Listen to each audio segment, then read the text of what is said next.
They told you that the ultimate goal of therapy is to become soft, forgiving, and endlessly vulnerable. That is a dangerous, systemic lie. Modern pop psychology has transformed from a tool of liberation into a highly efficient domestication factory. It actively pathologizes the exact predatory instincts and sharp perceptions you actually need to survive in a ruthless world. You are being trained to be convenient, not strong. You already know the cyclical exhaustion of this fake healing process. You spend hours journaling your feelings, desperately trying to forcefully forgive the people who abused you, relentlessly dissecting your childhood trauma. And what is the result? You wake up the next morning feeling even more drained, hyper-vigilant, and utterly powerless. If you do not break this cycle of forced compliance right now, this endless emotional labor will permanently break your spirit tonight. There is a way out, but it requires abandoning the pursuit of becoming a good person. We must look to Carl Jung and his framework of shadow integration. This is not about achieving inner peace. It is the ultimate method to weaponize your cognitive empathy. I am going to give you the blueprint to stop acting as a free healer for psychological parasites and show you how to forge your suppressed darkness into an untouchable, sovereign force. The hum of the air conditioner fills a well-lit, sterile therapist's office. Julian sits rigidly on a designer couch.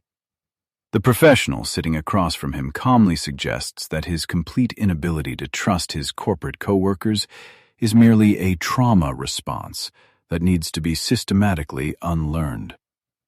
In that exact moment, Julian's jaw tightens. A cold realization washes over him.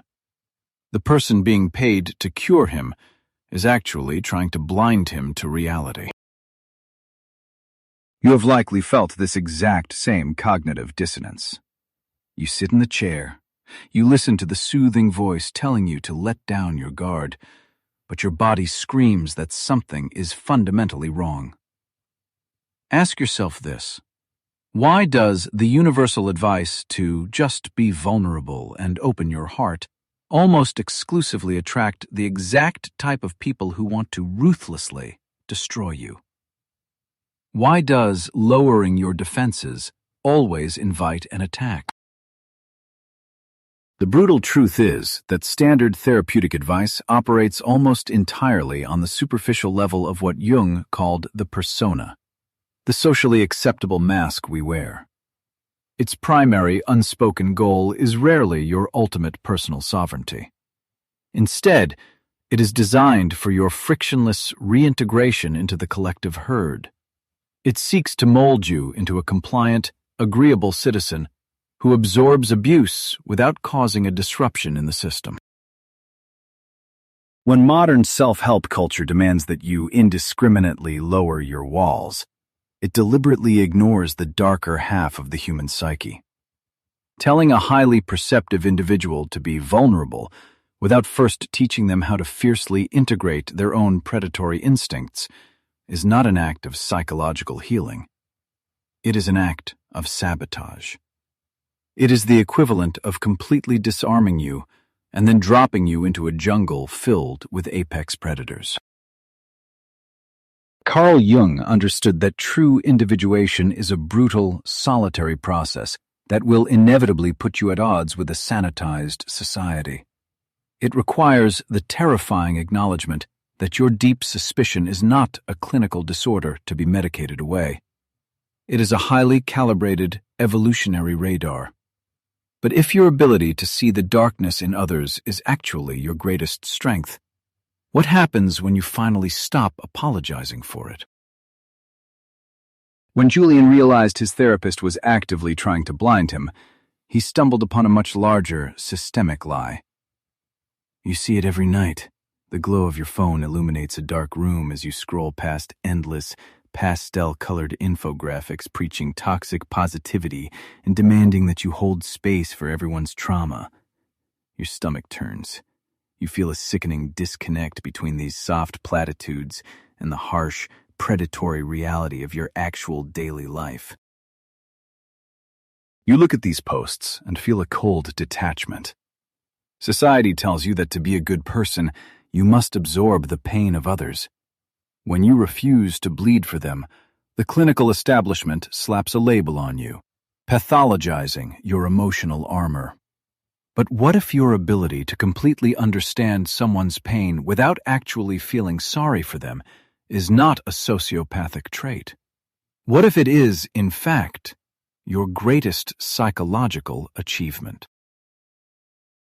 Modern psychology has recently weaponized a new term to keep you in line: the dark empath.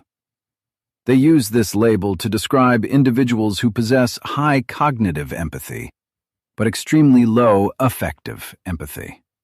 They conveniently categorize this profile as adjacent to the dark triad, alongside narcissists and psychopaths.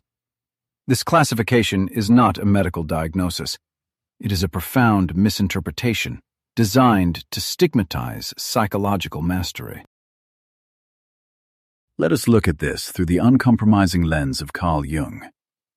From a purely Jungian perspective, the so-called dark empath is not a clinical villain. They are simply an individual who has successfully begun to integrate their shadow. You can effortlessly read the dark, unconscious motives of the people around you, precisely because you are no longer terrified of acknowledging the darkness that resides within your own psyche. You scroll past another post demanding unconditional compassion, and your jaw clenches. Your integrated shadow recognizes the manipulation hiding behind that demand. The people who constantly preach affective empathy usually want to use you as an emotional dumping ground. Because you have faced your own capacity for malice, you instantly recognize the hidden fangs behind their victimhood. You are entirely immune to their theatrical suffering. The therapy industry worships affective empathy, the act of literally drowning in someone else's sorrow. But they will never tell you the brutal truth. Bleeding for others is rarely a sign of high moral character. It is almost always a trauma response born from deeply eroded boundaries. It is the desperate reflex of a terrified child who believes they must fix the emotions of their abusers in order to secure their own basic survival. Contrast this cognitive empathy. This is the ability to look at a manipulator, see exactly why they are suffering, map their childhood wounds, and remain emotionally completely detached. You observe their pain with the cold precision of a surgeon viewing an X-ray. You understand their game, but you refuse to play it. This absolute emotional detachment is not a defect. It is the psychological sword of the sovereign individual.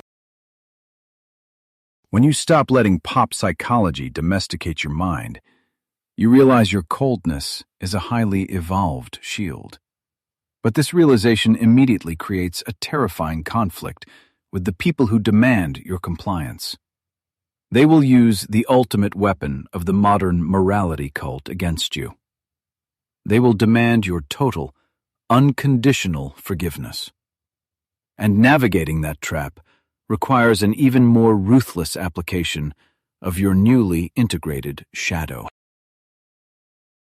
This sharp cognitive perception is exactly why the modern mandate to forgive feels like a physical violation. You understand their motives with surgical clarity, yet you are told you must pardon them anyway. Harper sits at a cramped desk in her small apartment, staring at a half-written forgiveness journal entry meant for a deeply toxic friend. She forces herself to write that she completely understands the friend's childhood trauma. But her body violently rejects the exercise. Her hand cramps around the pen, her jaw is tight, her stomach is tied in knots. She is experiencing a profound, visceral paradox. Why does trying to forcefully forgive someone who has absolutely no intention of changing feel exactly like swallowing poison? because your nervous system knows what your therapist refuses to admit. This forced empathy is a form of psychological self-mutilation.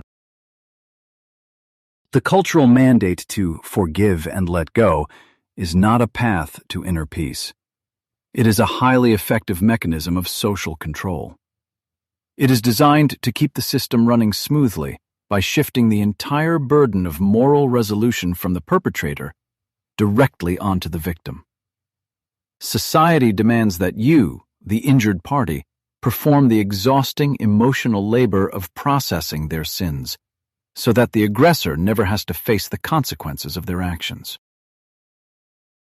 Carl Jung warns specifically about the dangers of repressing a natural, justified, aggressive response.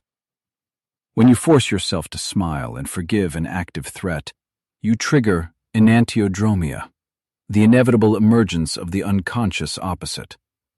The suppressed righteous anger does not magically disappear into the universe. It immediately turns inward, attacking your own system. It manifests as chronic fatigue, mysterious autoimmune responses, and severe, paralyzing depression. Look at Harper's chronic emotional burnout. It is not the result of working too hard at her design studio. It is the direct physiological consequence of continuously suppressing her own wrath. She is using massive amounts of psychic energy to hold down a terrifying, deeply healthy desire to ruthlessly cut these parasites out of her life. She is exhausted because her persona is constantly at war with her own survival instincts. You cannot truly forgive a transgression if you do not first possess the absolute capacity to destroy the transgressor. True forgiveness is a conscious choice made from a position of unassailable leverage. Forgiveness offered from a position of powerlessness, fear, or clinical compliance is not virtue. It is merely submission wearing a halo. It is waving a white flag and calling it spiritual enlightenment. If you are tired of performing this fake, exhausting forgiveness for people who only want to consume you, then you are ready to reclaim your mind. Hit the like button to confirm you recognize this trap, and subscribe to the channel right now.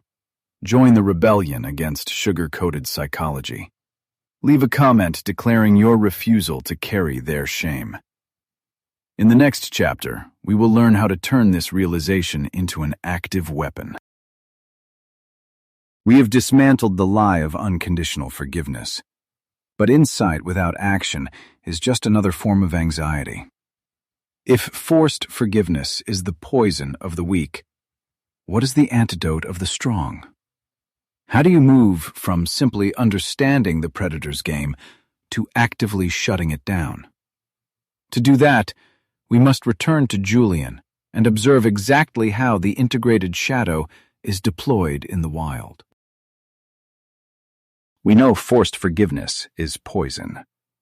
The natural antidote is not a screaming match, but the calculated deployment of your integrated shadow.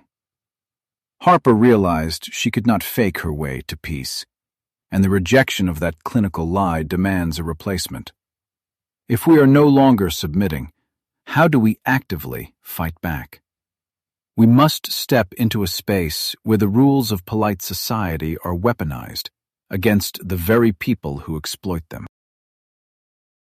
Step inside a tense corporate boardroom at a cutthroat strategy firm. The air is thick with unsaid threats. A senior manipulator across the table attempts to subtly humiliate Julian in front of the entire executive team. The comment is disguised as a joke, a classic passive-aggressive probe to test Julian's defenses. The room goes quiet. Everyone waits to see if Julian will flush with anger, defend his work, or shrink into his chair like wounded prey.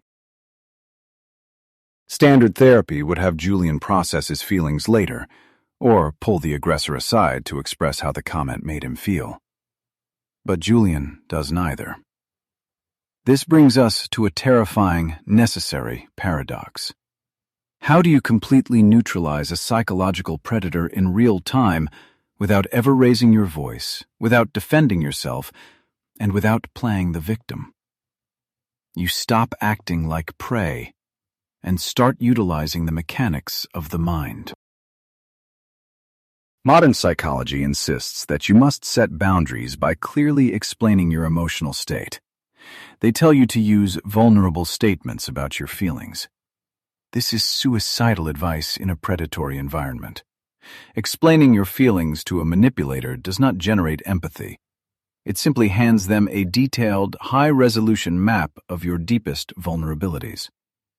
You are giving a thief the exact combination to the safe and expecting them to simply walk away. Instead of bleeding out on the boardroom table, Julian deploys what we can call reflective projection. Because Julian has spent time navigating his own psychological underworld, he is no longer blind. He immediately recognizes the unintegrated shadow driving the aggressor's behavior. Beneath the expensive suit and the arrogant smirk, Julian's cognitive empathy clearly sees a terrified, deeply insecure child desperately operating the heavy machinery of narcissism. Julian does not get defensive. He leans back, holds eye contact, and calmly states the aggressor's hidden motive out loud. He names the exact insecurity driving the attack, devoid of any anger, fear, or malice. It is delivered with the chilling neutrality of a doctor diagnosing a terminal illness. He does not ask for an apology, and he does not explain his own feelings. He simply exposes the mechanical gears turning inside the predator's head. This clinical observation completely shatters the manipulator's fabricated reality. The predator expects resistance, anger, or tears, something they can feed on. Instead, they are met with a psychological mirror reflecting their own pathetic pathology back at them in front of an audience. Without the friction of your emotional reaction to sustain them, their dominance completely collapses. They are left naked, exposed, and utterly disarmed by the truth. This is the immense danger of the dark empath that society desperately tries to medicate away. When you strip away the mandate to be soft, your empathy ceases to be a liability and becomes a tactical asset. You realize that you do not have to be a victim to their mind games when you possess the capacity to dismantle their ego with a single, devastatingly accurate sentence. You are no longer reacting. You are orchestrating the psychological environment. The therapeutic lie is that true power stems from absolute vulnerability and the total eradication of your dark side. The brutal truth is exactly the opposite. True power is not the absence of darkness. It is the absolute conscious control over the predator within you. When you integrate that shadow, you never have to raise your voice to command a room, because your silence carries the undeniable weight of someone who knows exactly how to dismantle a threat. Julian's cold victory in the boardroom is the mechanical reality of an integrated shadow. But when you finally deploy this psychological weapon in your own life, the immediate aftermath is rarely a feeling of triumph. It is almost always a visceral sense of dread. Harper is sitting in her cramped apartment, staring at a long, sympathetic text message she was drafting to her toxic friend. She deletes it. Instead of the long explanation she was taught to give, she types a blunt, two-word boundary and immediately blocks the number. The phone goes dark. Instantly, an overwhelming wave of guilt crashes into her chest. Her heart races, and her mind spirals into panic. Why does doing the exact right thing for your mental health initially make you feel like a terrible, unforgiving person? This panic is not your conscience speaking. It is a neurological withdrawal symptom. When you first begin to act from your integrated shadow, the collective programming of society will trigger an intense wave of artificial guilt. You have been conditioned since childhood to equate being good with being entirely self-sacrificing. You are quite literally addicted to the chemical hit of being perceived as the nice, accommodating victim. When you establish a ruthless boundary, you are starving that addiction. That tight chest and racing mind is the dying breath of your weak, over-identified persona. The clinical truth is that the self, which Jung defined as the absolute totality of your psyche, does not care if society perceives you as a nice person. It cares exclusively about your wholeness, your psychological sovereignty, and your survival. You must understand the immense cost of maintaining a pristine reputation with a predator. You are burning massive amounts of psychic energy managing their perception of you. By finally embracing the label of the bad guy in their distorted narrative, Harper liberates all of that trapped energy. The paralyzing guilt she felt just moments ago is suddenly replaced by a surge of pure, electrifying adrenaline. This is the ultimate test of your psychological grit. You cannot possess the power Julian demonstrated in the boardroom if you are terrified of the guilt Harper felt in her apartment. You must become completely, unapologetically comfortable with being the villain in the stories of people who wanted to use you as prey. Let them tell everyone you are cold. Let them call you arrogant. Their slander is the confirmation of your freedom. The moment you stop running from the guilt, you realize it is just a ghost. It is the final mechanism of control trying to pull you back into the herd. By standing firm in that discomfort, you permanently break the conditioning. The silence in the apartment is no longer oppressive. It is the sound of an integrated mind. But to fully claim this state, we must make a final, permanent shift in how you view your entire existence. The silence in that apartment is the exact same silence waiting for you on the other side of this realization. Step away from the noise and look into the mirror of a dimly lit bathroom, splashing cold water on your face. The reflection staring back is no longer a confused, exhausted victim, endlessly seeking validation from clinical therapists. You are looking at a sharp, integrated sovereign who finally sees the predatory world exactly as it is, without flinching or apologizing. Let that cold water wake you up to the ultimate deception. What if you were never actually broken to begin with? What if you were simply taught by a sanitized culture to fear the exact psychological instincts that were specifically designed to protect you?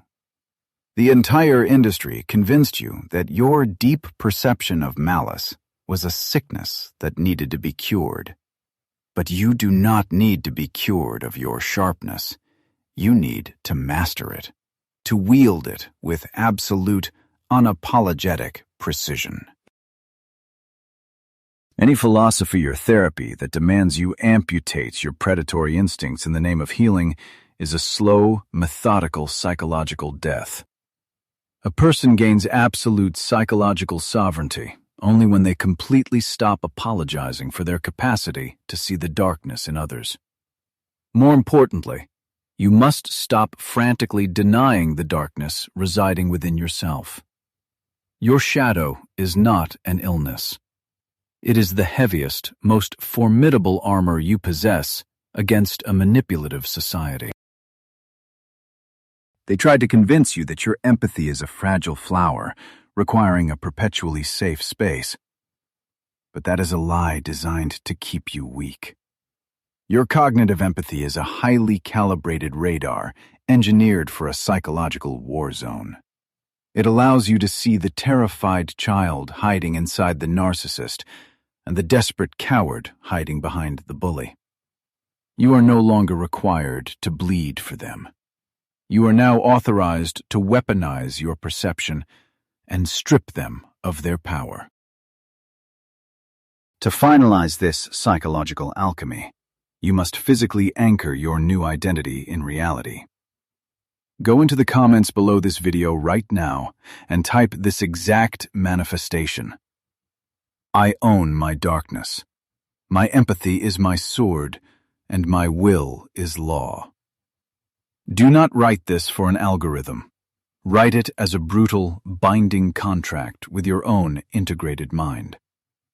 Subscribe to this channel to keep walking this path, refusing to ever surrender your sovereignty to a culture that demands your weakness. The journey of individuation isolates you from the herd, but it aligns you with the terrifying, beautiful truth of your own nature. You no longer have to pretend to be harmless just to make predators feel comfortable.